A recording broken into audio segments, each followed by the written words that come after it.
बोलो जयकारा बोल मेरे श्री गुरु महाराज की जय।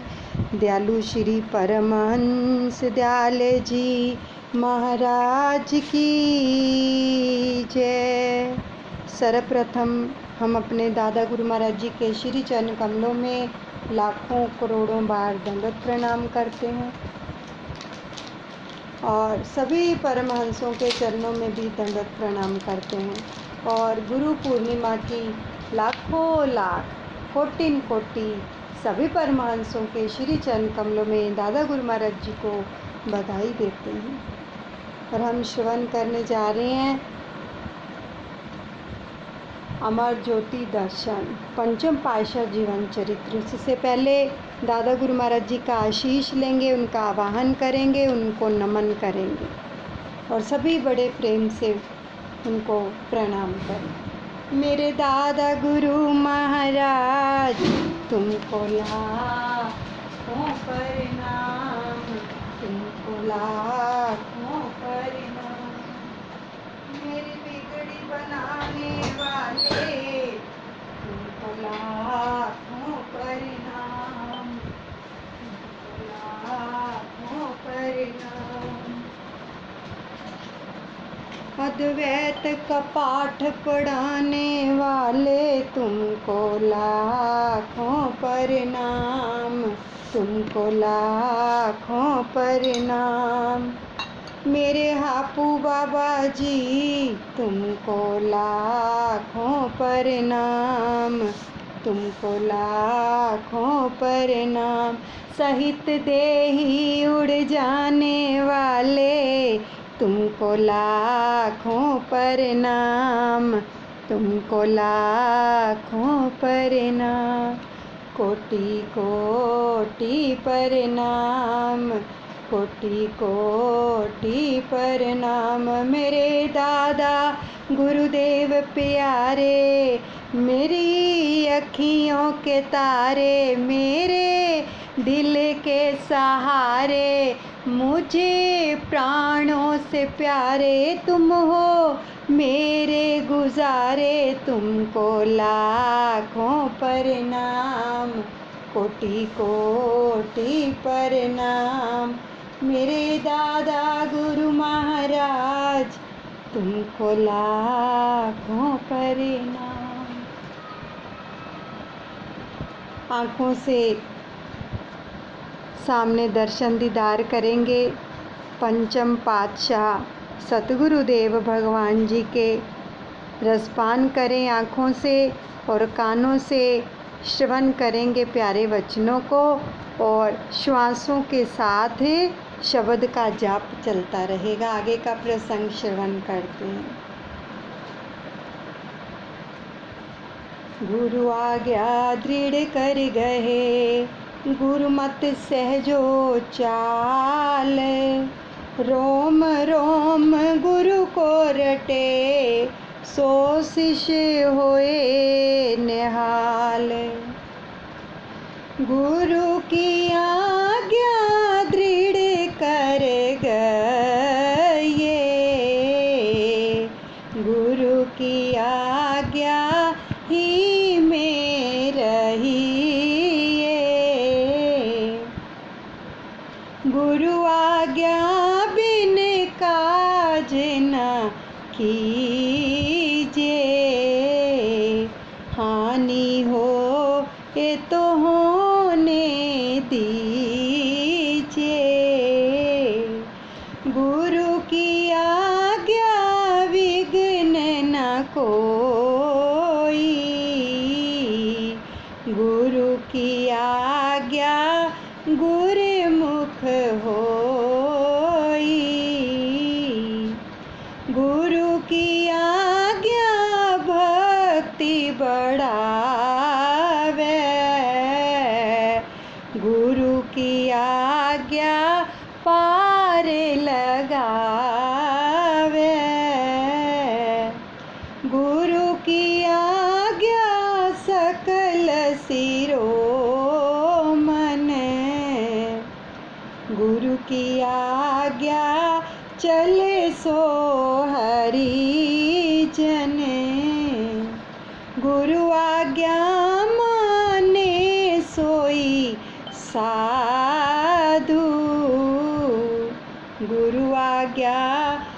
आदि भेद अगाधु।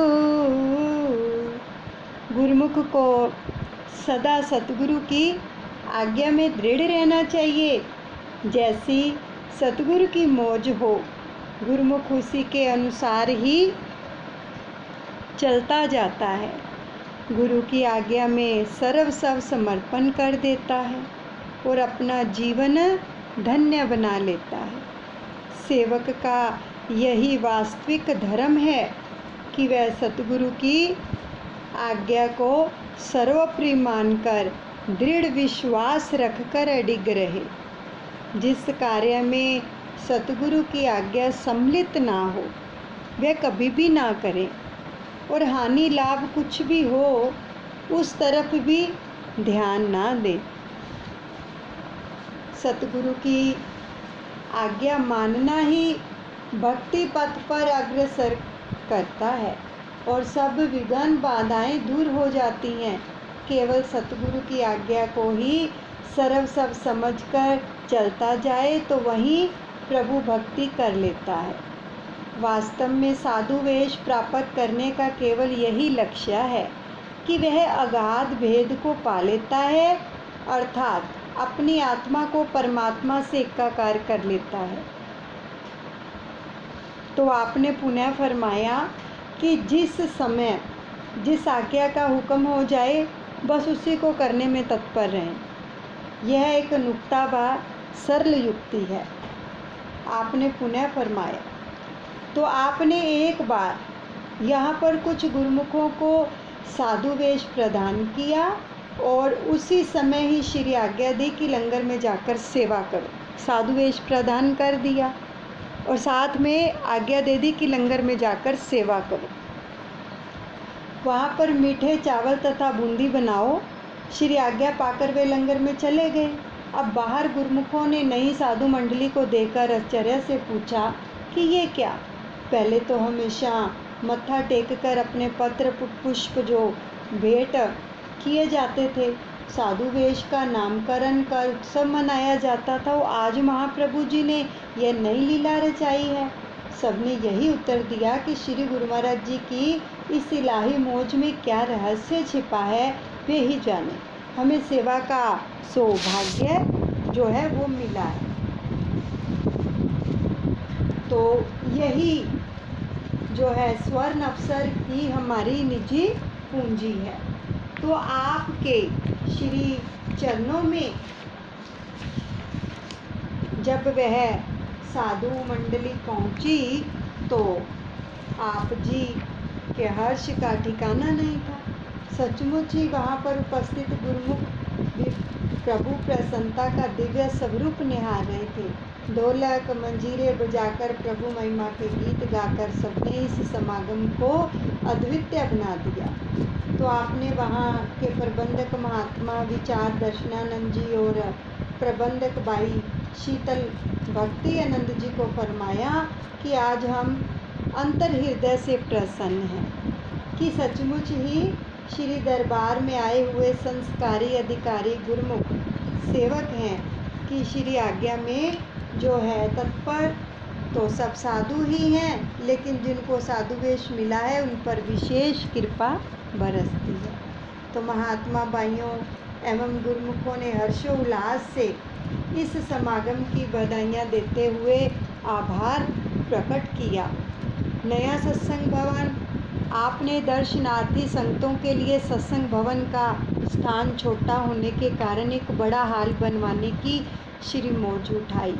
पहले सत्संग भवन के समीप ही सामने की ओर एक उपयुक्त स्थान को देखकर इस हाल की नींव रखी और इसके बाहर 3 और बरामदा एवं इसी के ऊपर अपना आवास स्थान बनवाने की रूपरेखा तैयार करवाई। चाहे इस दर्शन हाल के अंदर सारी संगतें नहीं बैठ सकती, फिर भी बाहर बरामदे तथा खुले आंगन में बैठे हुए श्री दर्शन का लाभ सभी को प्राप्त हो जाता। कारण ये कि काफ़ी समय से श्री संतनगर में महात्मा जन एवं भाईजन की संगतों एवं अन्य गुरुमुख प्रेमियों को बारी बारी से अनुमति कार्ड प्रदान कर आज्ञा दी जाती, एक बार में लगभग 2,500-3,000 प्रेमी जन जो थे वो श्री दर्शनों से लाभान्वित होते और उन्हें श्री चरणों की समीपता एवं मत्था टेकने का सुंदर सुअवसर मिलता। तो यहाँ केवल 1 अथवा 2 दिन ठहरने की ही अनुमति दी जाती। अब सन 1988 में 1988 में आपने भव्य श्री दर्शन हॉल का निर्माण कर संपूर्ण करवाकर उसका शुभ मुहूर्त किया। तो इस पावन वेला में आपने अपने मधुर वचनों में फरमाया, परम संत श्री कबीर साहिब जी के वचन है, जो तू साचा बानिया साची हाट लगाए, अंदर झाड़ू दे के कूड़ा दूर बहाए।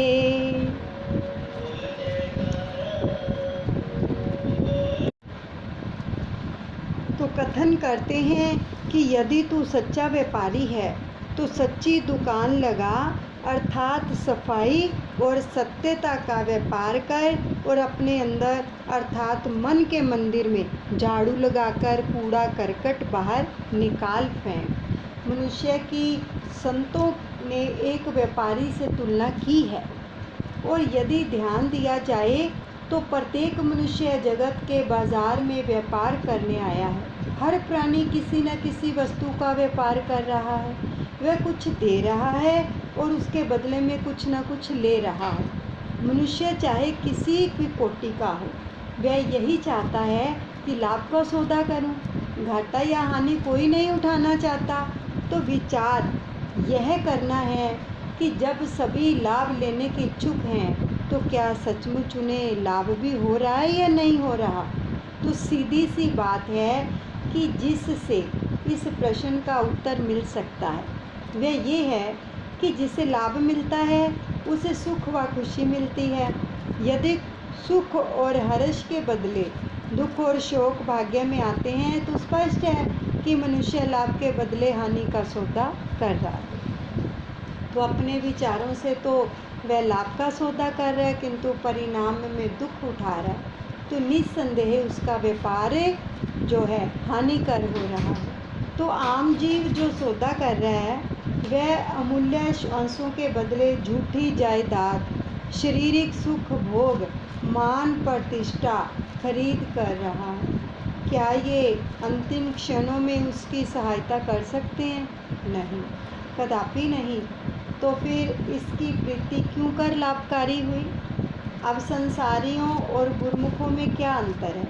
जो गुरुमुख और विचारवान हैं वे जो ये देख कर कि संसार में चारों ओर झूठ का ही धंधा हो रहा है, झूठ से ही किनारा करके सच्चा सौदा करने की इच्छा से संत सतगुरु की शरण में आते हैं, तो वे जीवन के अमूल्य श्वास खर्च करके भक्ति की कमाई करते हैं। अतः महापुरुषों का कथन है कि धन व संचित करो जो यथार्थ हो और परलोक में जो है सहायक हो, जो नित्य सुख और अमर शांति प्रदान करे।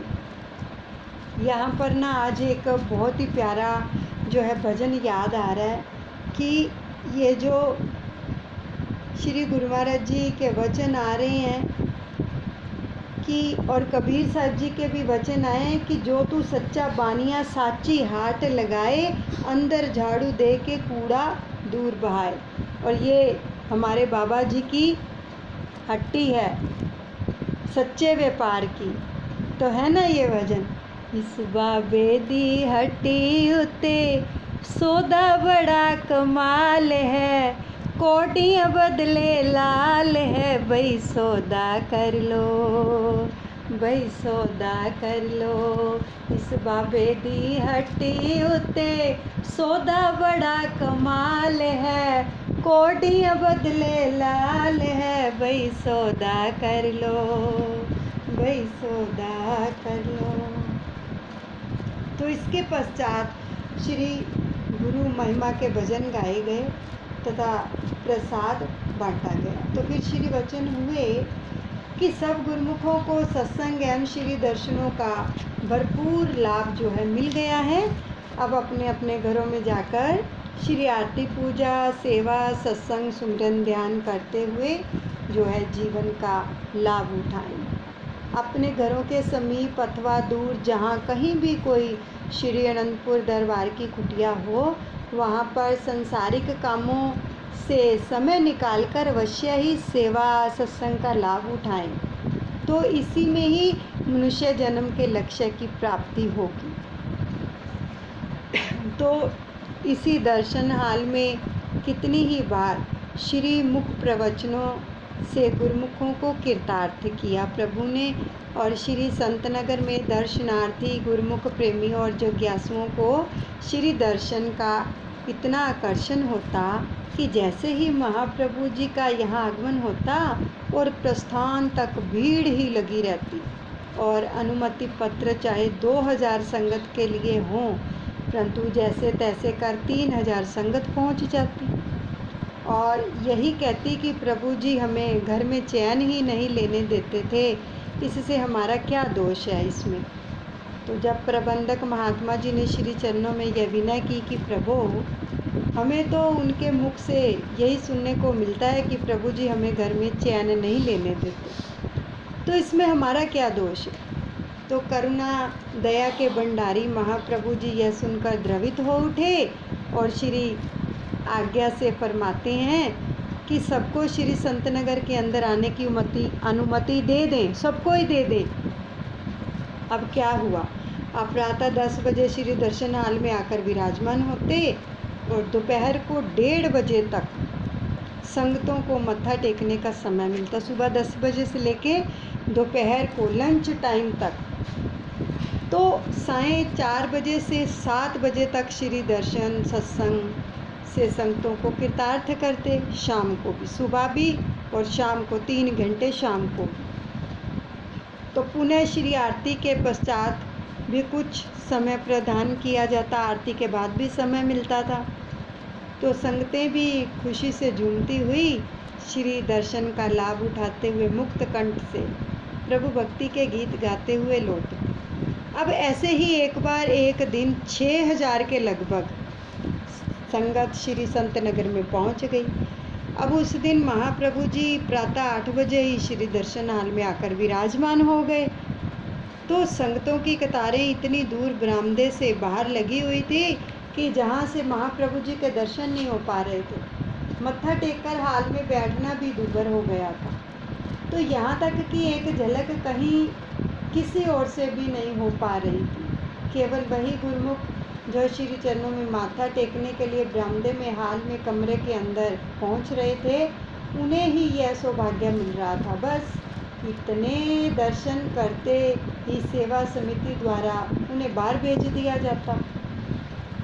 तो महाप्रभु जी ने लंगर हाल, बस स्टैंड तथा अन्य स्थानों पर लाउड स्पीकर के प्रबंध का आदेश दिया और दोपहर को लगभग 1 बजे श्री मौज में वचन फरमाए कि सभी प्रेमी गुरुमुख संतनगर में श्री दर्शन की अभिलाषा लेकर आए हैं, तो उनकी यह अभिलाषा इस समय पूर्ण क्यों नहीं हो पा रही। कारण ये है कि अनुमति पत्रों का यह प्रबंध किया गया था और बिना अनुमति पत्र से आए गुरुमुख स्वयं यह देख रहे हैं कि सबको तसल्ली बख्श श्री दर्शन और सत्संग का लाभ नहीं मिल पा रहा है, और ना ही हमें भी यह तसल्ली हो रही है कि अब आगे से सब गुरुमुख प्रेमी इस बात का ध्यान रखें कि जो श्री आज्ञा और मौज में दर्शन करेंगे उन्हीं दर्शनों का उन्हें जो है लाभ मिलेगा।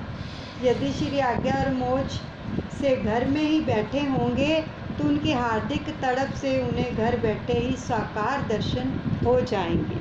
कितने सुंदर वचन है कि अगर घर में भी बैठे हो, प्रभु फरमा रहे हैं ध्यान आपका श्री चरणों में है, लगा हुआ है, नहीं आ पा रहे, कोई बात नहीं, लेकिन आज्ञा से घर में बैठे हो तो घर में ही साकार रूप में दर्शनों का सौभाग्य प्राप्त होगा। मन मुरीद संसार है, गुरु मरीद कोई साध, जो माने गुरु वचन को ताका मताया गाद। मन के कहने में तो सारा जगत ही चल रहा है। तो इसमें कोई संदेह नहीं, क्योंकि उन्हें यह विदित ही नहीं है कि मन के अतिरिक्त तो कोई अन्य शक्ति भी है। जब तक जीव को सत्पुरुषों की संगति नहीं मिलती, इसे अपने पराये व मित्र शत्रु का पता ही नहीं चलता। तो इसलिए वह मन की दास्ता में रहकर वही काम करता है जो मन के अनुकूल हो। और मन कब चाहता है कि जीव उसकी दास्तां से मुक्त होकर जन्म मरण के चक्कर से जो है स्वतंत्र हो जाए। अतः गुरुमुख मन की चाल से बचते हुए सतगुरु के श्री वचनों पर मनन का पूरा लाभ उठा सकते हैं। पावन श्री वचनों को श्रवण कर सबने क्षमा याचना करते हुए आज्ञा के अनुसार श्री दर्शन करने का संकल्प लिया।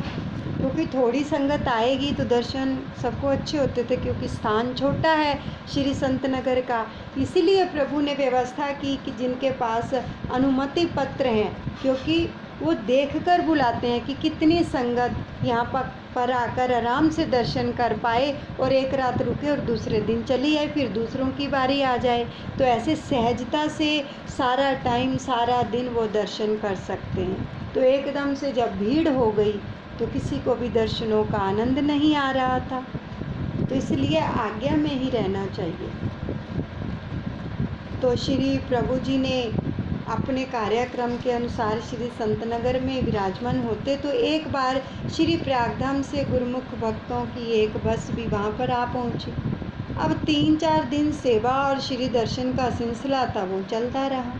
भक्तानियों की और खिलाने वाले बड़े लंगर का निर्माण हो चुका था और उस लंगर में रंग रोगन एवं चूना करना अभी बाकी था। अगले दिन रात्रि के श्री दर्शन के पश्चात श्री प्रभु जी ने फरमाया कि आज हम गुरुमुखों को एक विशेष सेवा का अवसर प्रदान करते हैं। बस में आई हुई सब भक्तानियाँ इस लंगर में चूना एवं रंग रोगन करें और भगत एवं महात्मा जन इसके ऊपर बने हुए कमरों में चूना रोगन करें।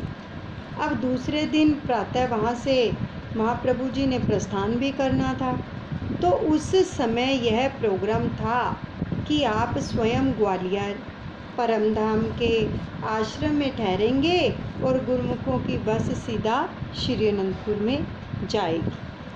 अब गुरुमुखों ने श्री आज्ञा शिरोधार्य कर यथासंभव साधन जुटाकर सेवा कार्य आरंभ कर दिया और प्रातः 5 बजे लंगर में सेवा कार्य पूर्ण हो गया। सारी रात चलता रहा सेवा कार्य और सुबह 5 बजे जो था वो पूर्ण हो गया। तो सबके मन में यह आश्चर्य था कि इतनी ऊंची दीवारों और छतों पर लगे हुए गार्डर तक पहुंचने के लिए साधन भी नहीं थे। इतने ऊंचे थोड़े से समय में यह कार्य कैसे पूर्ण होगा। तो यह श्री गुरु महाराज जी की शक्ति है कि महात्मा एवं भक्तों को सौंपा गया सेवा कार्य पूरा नहीं हो पाया था और वे अपनी धुन में इसे पूर्ण करने में जुटे हुए थे। अब भक्तानियों के मन में सूक्ष्म अहंकार ने प्रवेश किया कि देखो, हमने सेवा कार्य में भक्तों को भी पीछे छोड़ दिया। मन में आ गया थोड़ा अहंकार। तो महापुरुषों को यह तनिक भी पसंद नहीं है कि हुई सेवा निष्फल हो जाए। तो भक्तानियाँ जयकारों का घोष करती हुई अपने कमरे में चली गई और बिस्तर में सुस्ताने लगी, यानी सो गई। और प्रातः 6 बजे श्री परमहंस द्वैत मंदिर में श्री आरती पूजा का कार्यक्रम जो था वो आरंभ हुआ और विनती के पश्चात चहूँ और निहारा तो महात्मा भगत और भक्तानियाँ दिखाई नहीं दी। श्री गुरु महाराज जी कृपा दृष्टि फरमा रहे हैं कि जो रात को लोग सेवा पर गए थे वो नज़र ही नहीं आ रहे हैं श्री आरती पूजा पर। तो केवल श्री संतनगर के जो स्थायी निवासी थे 2-4 गुरुमुख ही वहाँ पर उपस्थित दिखाई दिए। तो आपने 2 गुरुमुखों को पास बुलाकर फरमाया कि जाकर सभी से कह दो कि वे महात्मा जन भगत एवं भक्तानियाँ अभी इस समय अवश्य ही श्री मंदिर में पहुँचे। हम सबकी प्रतीक्षा में बैठे हैं। देखो वो जाकर सो रही हैं भक्तानियाँ और श्री गुरु महाराज जी उनकी इंतज़ार कर रहे हैं। तीनों लोगों के मालिक कितना प्रेम करते हैं अपने प्रेमियों से और कैसी लीला रचाते हैं। अब क्या हुआ? अब इधर महाप्रभु जी ने करुणा और दयालुता तथा सेवकों के प्रति अपनी सहानुभूति और प्रेम का एक अद्भुत दृश्य भी दिखा दिया कि सबके लिए श्री मंदिर जी में नाश्ता मंगवाया और श्री आरती समाप्त होने तक सभी गुरुमुख भी वहाँ पर पहुँच चुके थे। तो आपने सबको सम्मुख बिठाकर नाश्ता करवाया और पूछा कि सब बहुत थक चुके होंगे। सबने श्री चरणों में विनय की, प्रभु आपकी कृपा से हमें कुछ भी थकावट नहीं हुई है। उस समय सबने एक अनूठे और दिव्य प्रेम को अंतरात्मा में अनुभव किया, जैसे कि माता पिता अपने बच्चों को लाड प्यार से दुलार करते हैं। जब बच्चा कामकाज करते हुए थक जाता है तो माँ कितना प्यार करती है, ऐसे ही सतगुरु कितना प्रेम करते हैं। सेवा करके आए हैं सेवक जन, थक गए होंगे, नाश्ता मंगवाया, अपने पास बैठाकर नाश्ता करवाया और पूछा।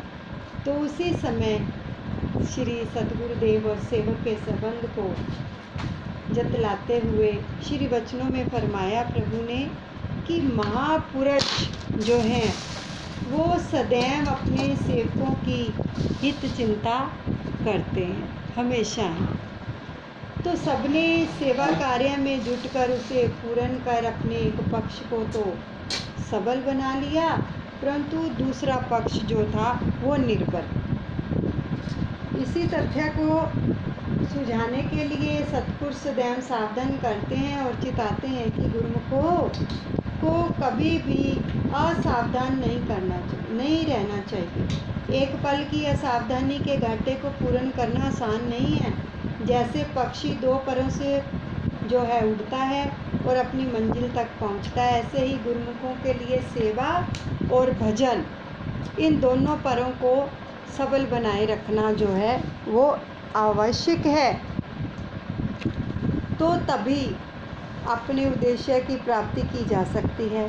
सेवा के साथ आरती पूजन और भजन सिमरन अति आवश्यक है। और भक्ति पथ पर अग्रसर होते हुए गुरुमुख को सदा सावधान एवं सतर्क रहने की जरूरत है। प्रमाद इसका महान शत्रु है, यानी प्रमाद का मतलब है आलस्य, और तनिक प्रमाद लाखों कोसों की दूरी में पटक देता है। तो इसलिए महापुरुषों के वचनों को हृदयगम करते हुए, आचरण करते हुए सदा स्मरण रखें कि इसी में ही भलाई निहित है।